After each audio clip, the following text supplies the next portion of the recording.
man, I mean, really, my first influence in martial arts, I'm sure with a lot of kids, is the Ninja Turtles. You know, I remember being 5 years old and watching the first live action Ninja Turtles movie as well as the cartoons, and I just loved it. You know, I was always into it. I was always running around the house, jumping and kicking and punching.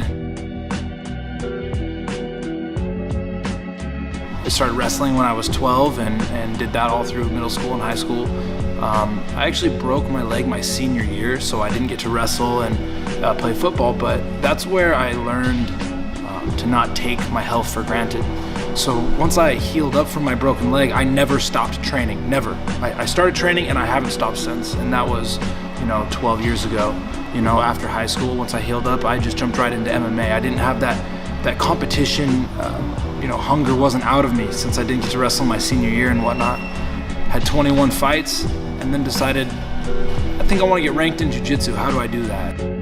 I'm from a small town, Grants Pass, Oregon. There's now a 10th Planet there, but back in the day, there was no real martial arts training. There was a bunch of, you know, fighters fighting, but there wasn't any really clean training. So I was really self-taught for a very long time. I mean, I had training partners that I worked with, but it was all just studying videos, studying books, getting on the mats, trying things out. So you start bringing your hand out there, and I mean, again, if he gets it, it's not even that hard to break his grip just by going elbow to elbow. But if I could just make him reach, that's what I really want. I just want to be here, exactly.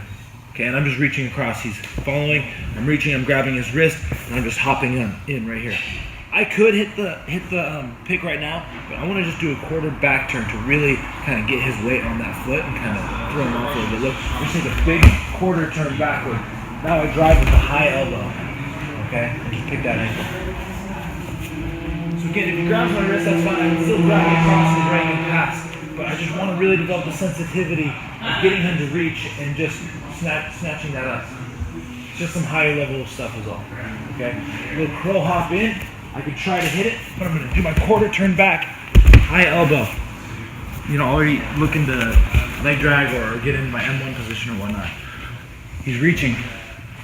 Again, or he grabs.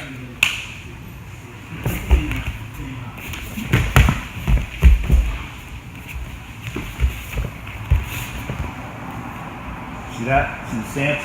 That shifting is what makes it easy. I'm not just pulling my arm away, I mean sort of, but I also do want to get back.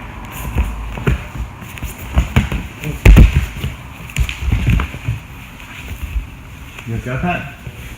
Questions? 1, 2, 3. I literally Googled how to get ranked in jiu-jitsu. There's no jiu-jitsu schools in my town. And it was just a different time back then, you know. I mean, when I first started studying jiu-jitsu, there was no YouTube. It was just, you study picture by picture by picture, whatever was maybe online, some Army Combatives book or something like that.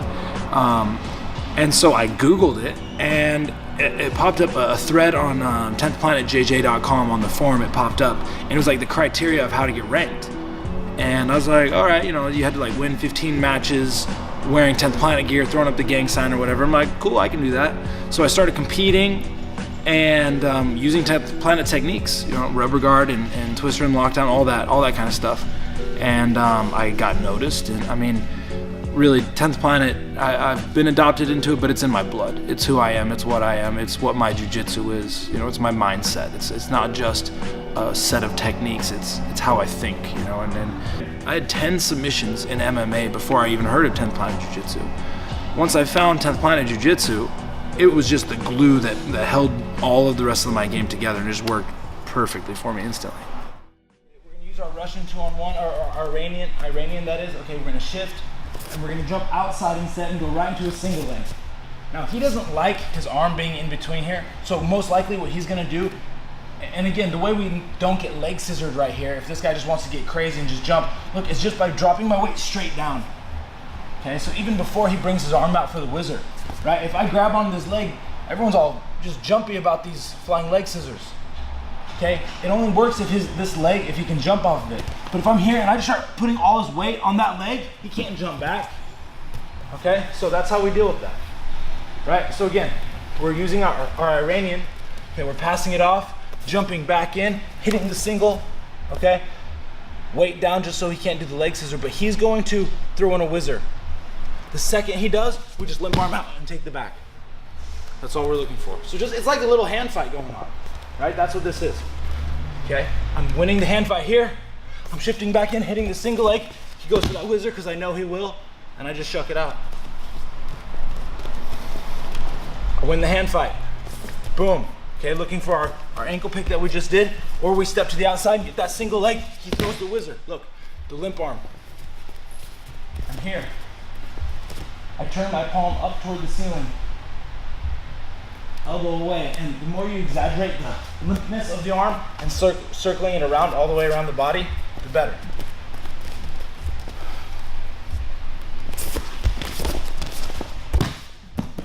Right, with this body lock, I'm not too worried about him rolling for this leg. If he wanted to start rolling, I'm gonna be getting my hook. We're going over the way I want to go. So this is, again, just a lot of sensitivity drills, guys. Learning how to move smoothly. Okay, again, shifting that, single leg, come on. I'm right where I want to be. I can start rolling for over-unders and everything right here. This is the game.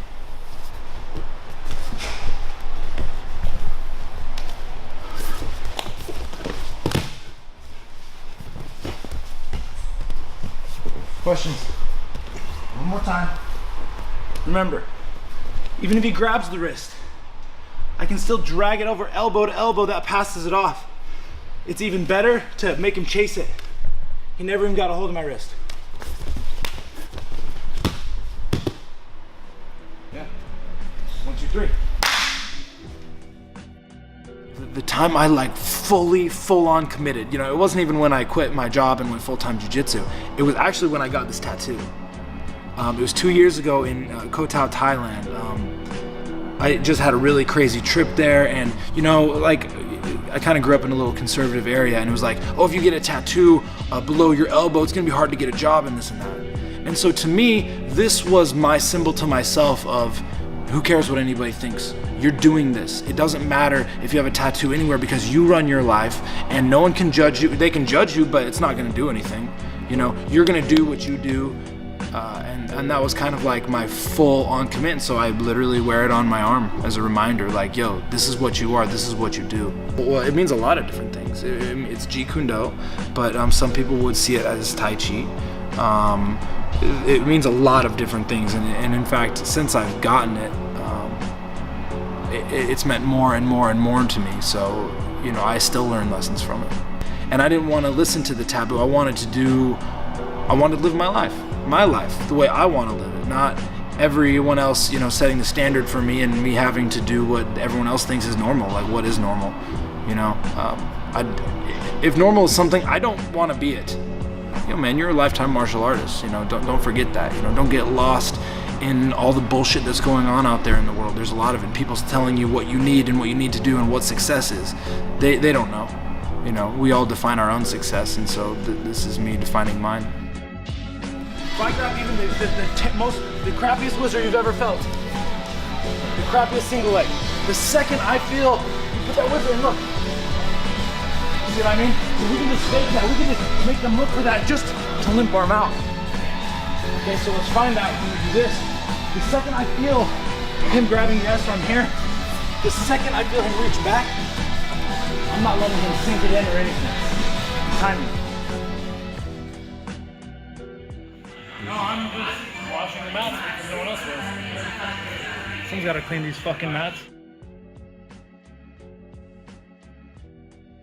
I've never mopped the mats once in my life. I'm trying to look like that cool, humble guy. Yeah. You know what I mean? I should. I mop the mats every fucking day around here. All right,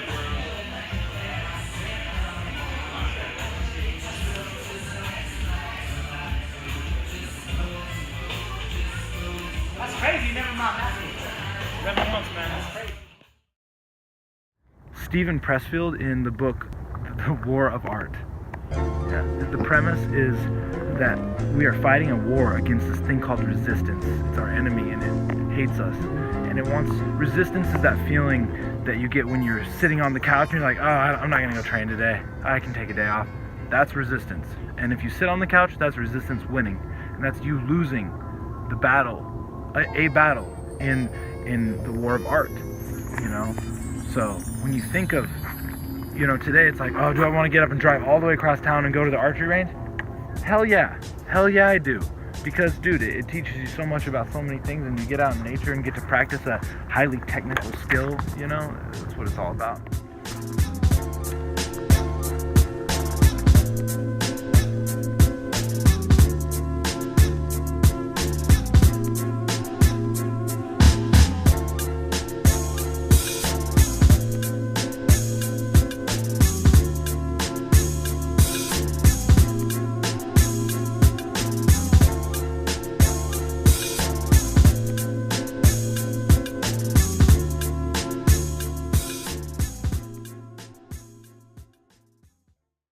Nathan Orchard is one of the top 10th Planet black belts on the planet and is ranked #2 in the 10th Planet Association. You gotta watch out for his leg locks and his rubber guard. He's got both, and you don't see that combo too often in EBI.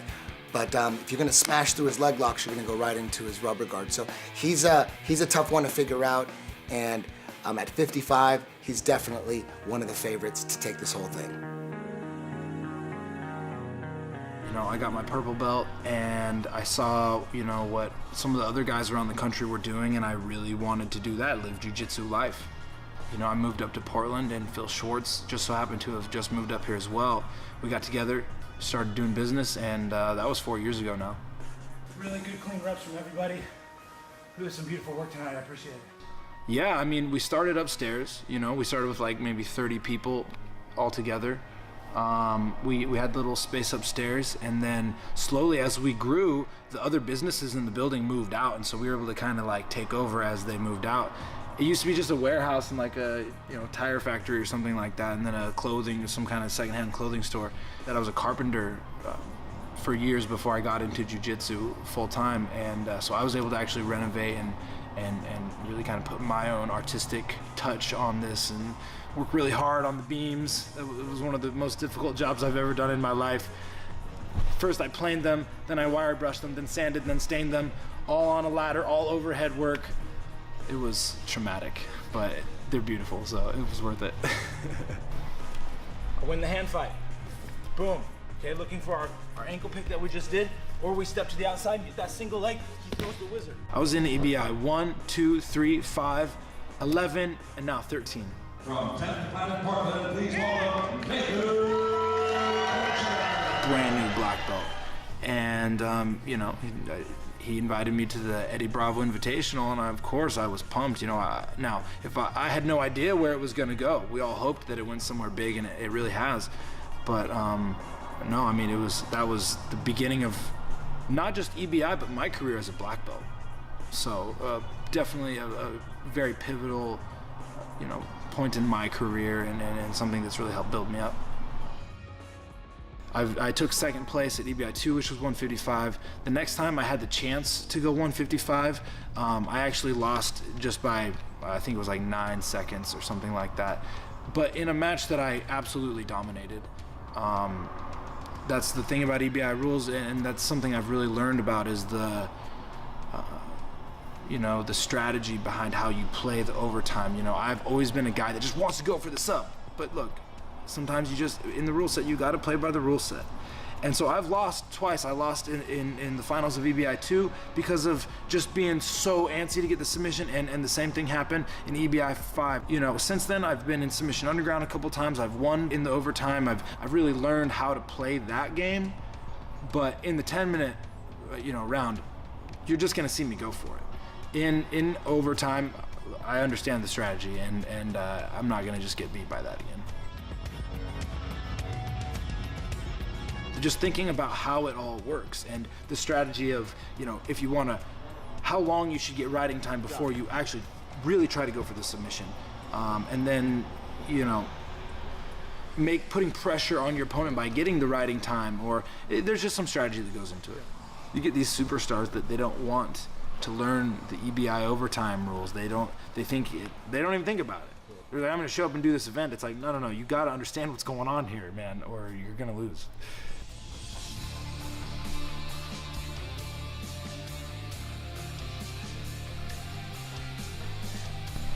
Oh, it's my time to shine. This is my tournament. You know, this is my weight class that I feel the best at. Right now, I'm sharper than I've ever been. I feel better than I ever have. I've been studying hard, not just jiu-jitsu, but just how to think and feel and not let stress get to you and all kinds of things, you know, and I just feel like it's my time.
I think Nate's gonna do well tonight. I like his path. I like his opponents. I think it's gonna be exciting. I just think that Nate versus Wagner is gonna be really exciting, and that's probably one of the matches of the night, honestly. Backstage at the Orpheum. Let's go for it.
Keep my enemies near and my sword even nearer. Immaculate polish of my sword any clearer.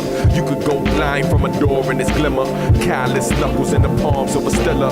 Work well with the blade equally sharp. Bleed if you start, you will sleep in the dark for eternity. From my unmatched swiftness, never duplicated, but some have witnessed a true master. Honor intact, cool as northern winds while under attack. Till I'm legend like Hattori Hanzo, to you thrill seekers who truly want more. From my clan here to serve our Lord, whether we lend a hand or wield our sword. Oceans go red, blood spilled on shores. Some rest in peace, others still at war. Some days, some nights, some live, some die in the way of the samurai. Some fight, some bleed, sun up, sun down, the sons of a battle cry. Some days, some nights, some live, some die in the name of the samurai. Some fight, some bleed, sun up, the sun down, the sons of a battle cry. A battle cry.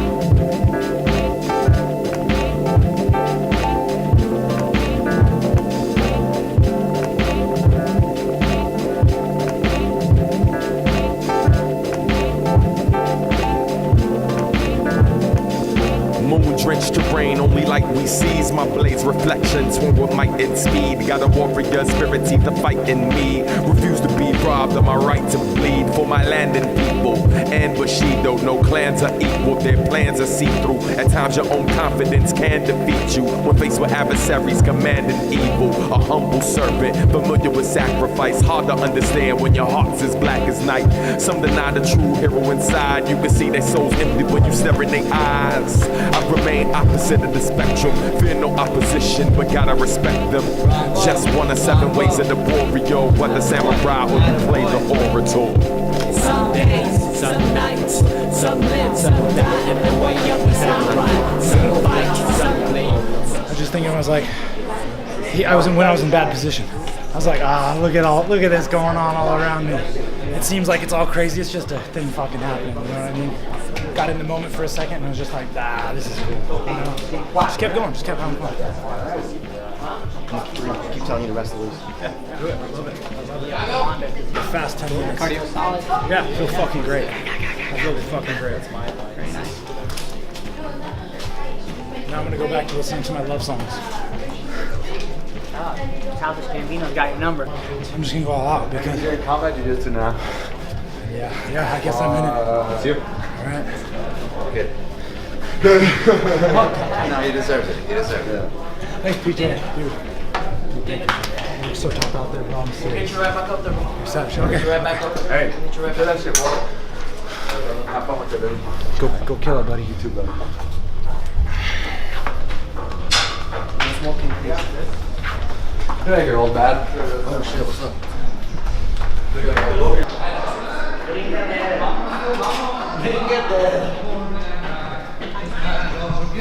The welterweight division. Have Keto 23 back. See, the trick to warming up is listening to love songs.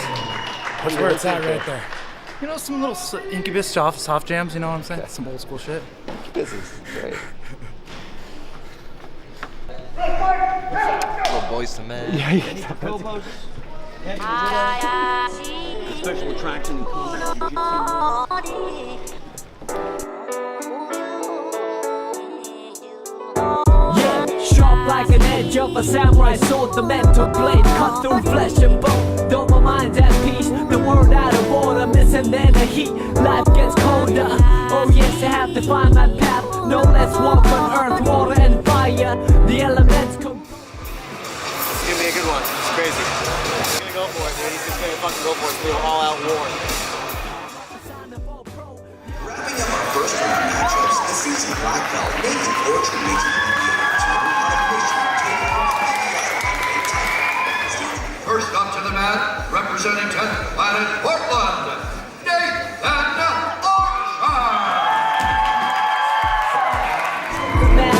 Opus my modus operandi as a bound gun. Steel packed tight in my chrome. Chip on my armor, a sign of all pro. The ultimate reward is I'm out of wars. At odds with the times of wars with no lords. A freelancer, a battle cry of a hawk. Make a dove fly and a tear dry. Wonder why a lone wolf don't roll with the clan. Only trust the instincts and be one with the plan. Some days, some nights, some live, some die in the way of the samurai. Some fight, some bleed, sun up to sun down, the sons of a battle cry. Some days, some nights, some live, some die in the name of the samurai. Some fight, some bleed, sun up to sun down, the sons of a battle cry. A battle cry. Some live, some die in the name of the samurai. And the winner in overtime by submission, Nathan Orchard. I feel fucking awesome. Fucking awesome. So, I got combat jiu-jitsu in 3 weeks now. And, dude, my weight is on point. My conditioning's on point. Time to do more work, baby. That's what's up, dog.